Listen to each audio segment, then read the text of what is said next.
Hello again, everyone. It's Vince Four from TradingWinds.com, and this is our update for May 16th, 2021. Let's take a quick look at how things finished off on Friday. We had a very positive day on Friday. The Dow finishing higher by 360 points. Not only did it finish back above the 20, but we did get a new long entry here. Of course, we are near all-time highs as well, so that continues to look good. The S&P 500 was also higher by 61 points, another significant up day for the S&P 500. It did just squeak in a close above the 20. Now, the 20 is flat, but we are near all-time highs again, and have a new buy signal there as well. More importantly, the NASDAQ. Now, the NASDAQ was up strong here, 305 points. Second day in a row that it started moving higher, although it's still a lot more bearish than the Dow or the S&P. Of course, we have downward slope on the 20, and we're well below it right now. We do have some overhead resistance as well. So this week, I think, will be very important. I think we're going to start the week with a nice retest of that 20. And from there, it's anybody's guess. If we can break above it, and especially break the recent high here, then obviously we're off and running once again. That'd be very bullish. But if we get rejected at the 20, we are most likely looking for a test of these lows back here in March and potentially more downside. The Russell 2000 really didn't sort anything out this week. It was higher as well by 53.5 points. A decent Thursday and Friday for the Russell, but it continues to be right in the middle of this range, which has been going on pretty much from the beginning of the year. I mean, well, we'll say February, right? Beginning of February on. And it's really done nothing, and it's still there. So, we need to continue to keep an eye on the lows here as well as the highs and wait for one of those levels to break. But until then, expect it to swing back and forth within this range. If we look at gold on Friday was up nicely, $13.70. Did get back to these highs, just didn't close there, but continues to look good.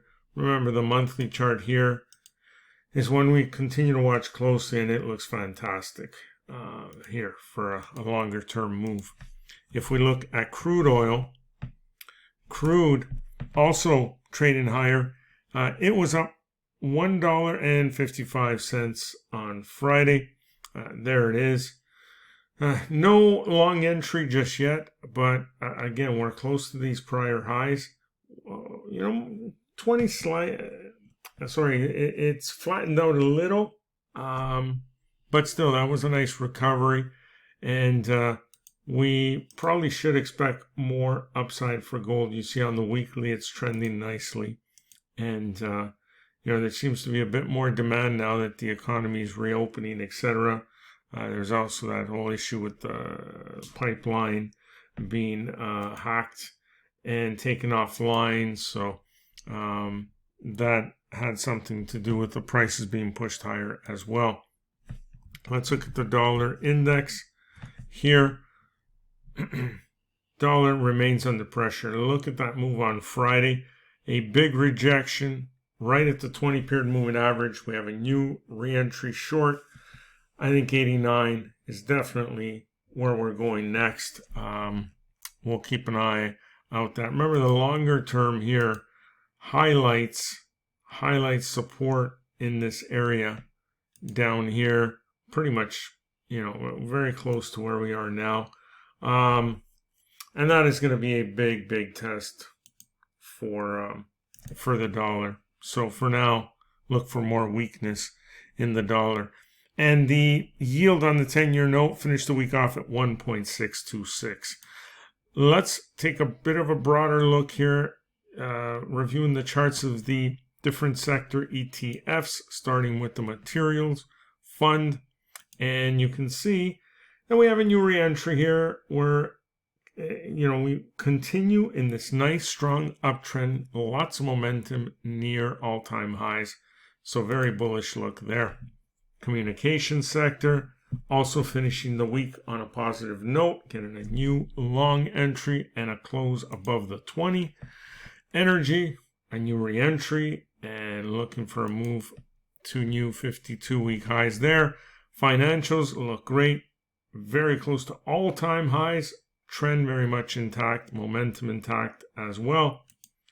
If we look at industrials, they look fantastic. We had another long near all-time highs. Again, a very strong trend there. Technology, showing weakness. Obviously, the NASDAQ being made up mostly of tech stocks, and that's where the weakness has been recently. Again, Thursday, Friday, we did see a nice bounce. Let's see if this week can bring us any clarity on this chart. Consumer staples here, also getting a new long entry and near all-time highs.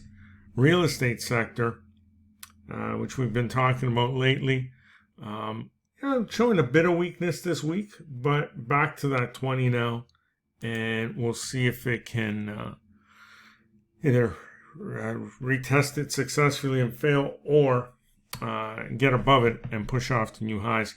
Same sort of picture on the utilities sector as well, sitting right near that 20 with the potential of rolling over from there. Healthcare, though, popping back above the 20, getting a new long signal. Consumer discretionary stocks, excuse me, under a bit of pressure here, looking a lot like the NASDAQ. And lastly, the retail sector, XRT, moving back above the 20 and giving us another long setup there. So for the most part, I should say the majority of these sectors, we do see a bullish picture, right? So tech, obviously weak. Utilities, slight weakness as well.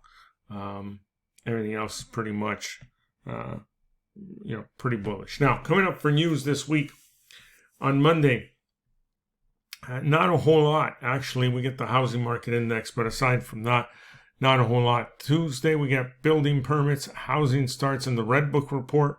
Wednesday, we get NBA mortgage ops number. We have crude oil inventories.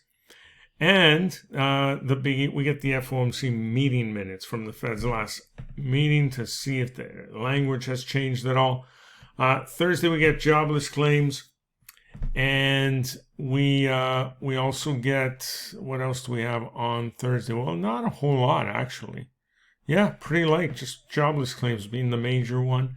And Friday, we get manufacturing PMI, existing home sales, and the U.S. Baker Hughes rig count. So, coming back to this week, all looks really good, but the focus remains on the NASDAQ 100. Can tech recover and lead this market higher? Well, I shouldn't say lead, because financials are certainly doing better than tech right now. Obviously, a lot of different sectors doing better than tech, but the weighting on Apple, Amazon, etc. on this market overall. So if we can recover the 20 here on the NASDAQ, I think that'll be a big, big bonus for the market overall.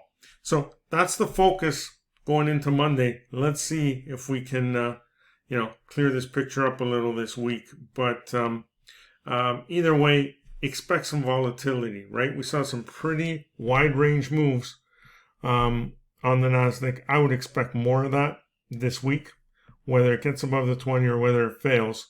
I would expect more of that. And, that's really the focus. So tomorrow, Monday, May 17th, 1 p.m. Eastern, we're having another live market chat. Please do come out and join us. I really hope to see you there. But until then, enjoy the rest of your weekend, and we'll see you on our next update.